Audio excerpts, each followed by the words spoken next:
Hi guys, this is Aisa. Samahan niyo po akong maglakbay sa pang-araw-araw na pamumuhay at tuklasin kung ano pa po yung mga kaya nating gawin, mapabahay man yan o mapatrabaho. Lahat po yan susubukan natin. Kaya ano pang hinihintay nyo? Tara guys!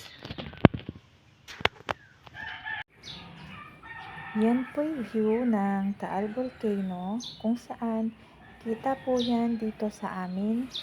Dito po sa lugar kung saan nakatayo po ang aming bahay. Medyo masukal lamang po, hindi masyadong makita dahil nga po ng mga puno na hindi pa po natatabas ulit. Pero kung yan po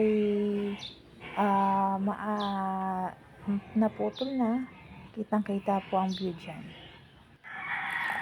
Sisimulan ko po ang araw na syempre ang paborito natin pag-inom ng kape.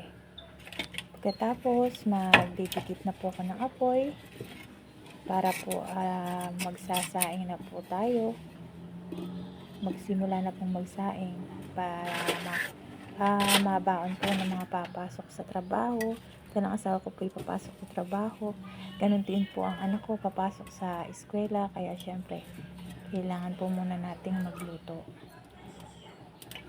Dito po sa Batangas ay usong-uso po ang kahoy. Hindi po kami bumibili ng gasol palagi dahil marami naman pong kahoy dito sa amin. Yun nga lamang pong pagkakaiba ng nakatira ka dito sa bundok at sa syudad. Dito po sa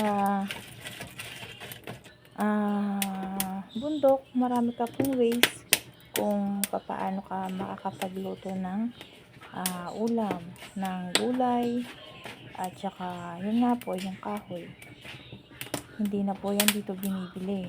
Basta masipag ka lang po maghanap ng panggatong, madali na po para sa iyo, sa atin, sa amin na magluto. Lalo naman po kami po nasa tabing gubat lamang, kaya para sa amin hindi po mahirap ang maghanap ng gatong. Yan po, inuna ko po muna yung mainit na tubig, nagsalang ng tubig para po ay pangkape. Ayan naman po yung adobong manok na kagabi po namin niluto ko siya kagabi.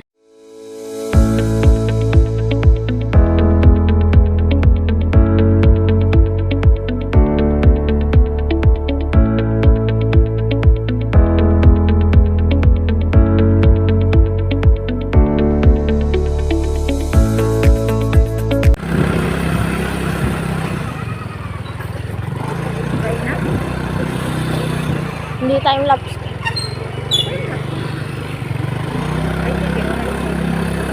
Hindi na.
Guys, ito po yung isdang pinadeliver ko kaninang umaga.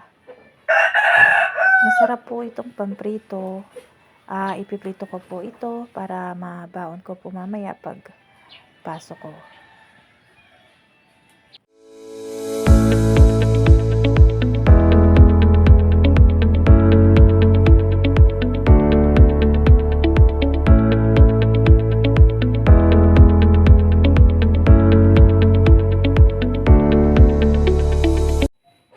Yan guys, nahugasan na natin ang ating isda.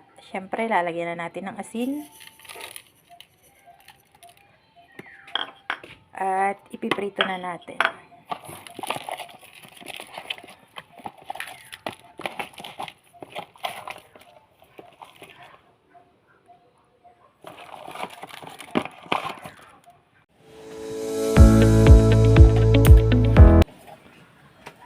Sinimulan ko na pong magprito ng isda. Ayan po. Pinirito ko na siya. Kaso nga lamang po yung isa pa diyan ay nalaglag pa.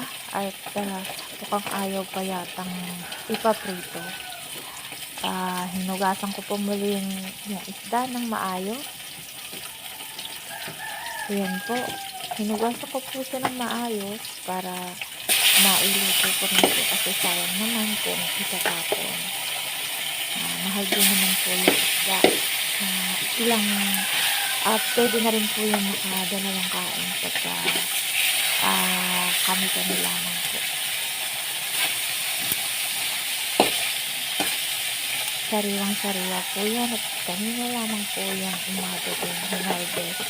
At mga umorder, dinala na po dito.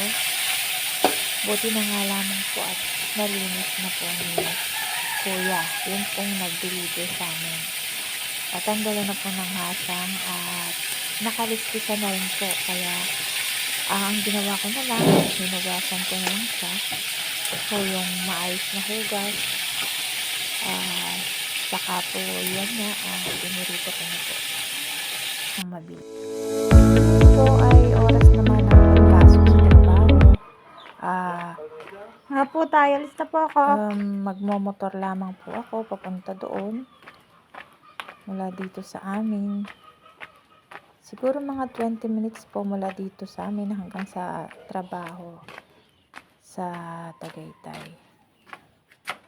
Kailangan po talaga na marunong ka magmotor pag po taga dito ka dahil dito po sa amin ay medyo malayo po hanggang sa pupuntahan at wala rin po ditong mga jeep na dumadaan para makapunta ka sa pupuntahan mo.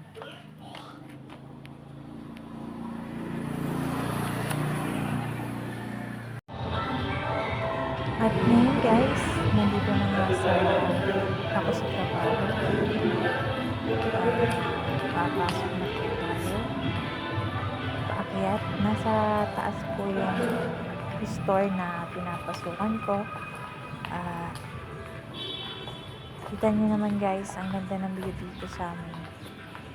Walang katulad guys. Ay, yan nga po, aakyat na ako pa itaas. Ito na po yung sa hagdanan, papasok sa loob. Mag-uumpisa na po ako.